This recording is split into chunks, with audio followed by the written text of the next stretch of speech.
ऋषभ दास जी, माँ बनखंडी देवी शक्तिपीठ जालौन से। राधे राधे महाराज जी।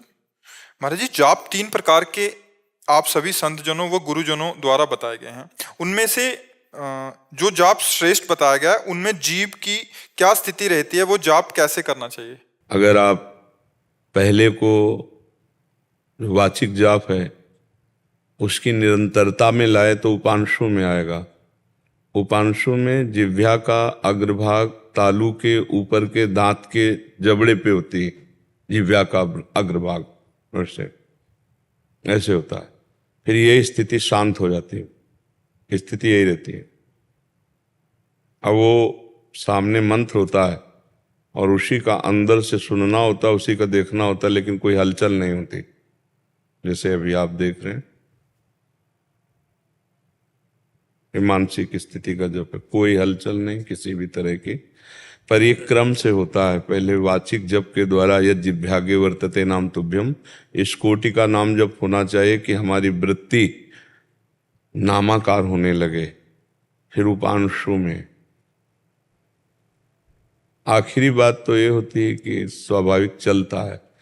फिर मानसिक जप मैं कर रहा हूं, ये भी बात खत्म हो जाती है। वैखरी, मध्यमा, पश्यंती और परा, चार वाणियां हैं। तीन प्रकार का जप तो करने में है, और जो चौथा जप है परावाणी का, वो होने में होता है।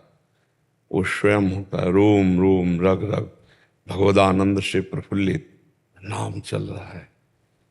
अभ्यास योग युक्तेन चेतसा नान्यगामिना, हम अब ऐसा अभ्यास करें कि हमारा चित्त ना जाए।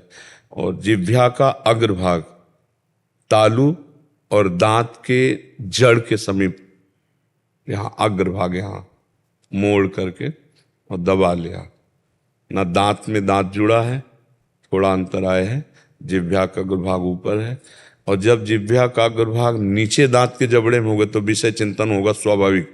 जब गाढ़ विषय चिंतन हो रहा होगा तब पकड़ना आप, जिह्वा आपकी नीचे तालू के, ये जो नीचे है ना, नीचे के दांत, इसके पास होगी। और आप जिह्वा को खींचिए और ऊपर ऐसे, आपको बोलने की इच्छा नहीं होगी। जहां बोलने की कोई बात आएगी तो आपको बहुत अहितकारी लगेगा कि अब उसको हटाएं, बोलें, हमारा मंत्र छूट जाएगा। तो साधक एकांत की तरफ भागता है। तो अगर इसमें रुचि जागृत हो गई तो बेड़ा पार हो गया, मतलब बाजी मार ली। क्योंकि ये मानसिक मन का ही सारा खेल है। मन ही बंधन और मोक्ष का कारण है। अगर मन विषयाकार विषय चिंतन में तो वही बंधन का कारण, और वही प्रभु में लगा हुआ तो वही मोक्ष का कारण है। मन ही बंधन और मोक्ष का कारण है। तो मन से जब जप होने लगता है तो बहुत बड़ा काम हो गया हमारा। फिर उठते बैठते चलते फिरते छाया रहता है। क्योंकि एक बार स्वाद मिल जाए ना, ये मन तो इतना स्वादु है कि ये तो जहरीली वस्तुएं भी खाने में, अब जैसे उसको स्वाद तम्बाकू का मिल जाए तो छोड़ना बड़ा कठिन उसको हो जाएगा। मतलब ये कोई स्वाद है, लेकिन इतनी निकृष्ट चीजों का भी अगर वो स्वाद ले ले इंद्रियों से मन, तो उसमें आसक्त हो जाता है। तो भगवदानंद में क्यों नहीं आसक्त हो जाएगा? एक बार लगाना पड़ेगा। हमारा जो मन है वो इंद्रियों के साथ विचरण करने का स्वभाव बना लिया है प्रकृति के भोगों में। एक बार इसे लौटाना पड़ेगा परमात्मा की तरफ।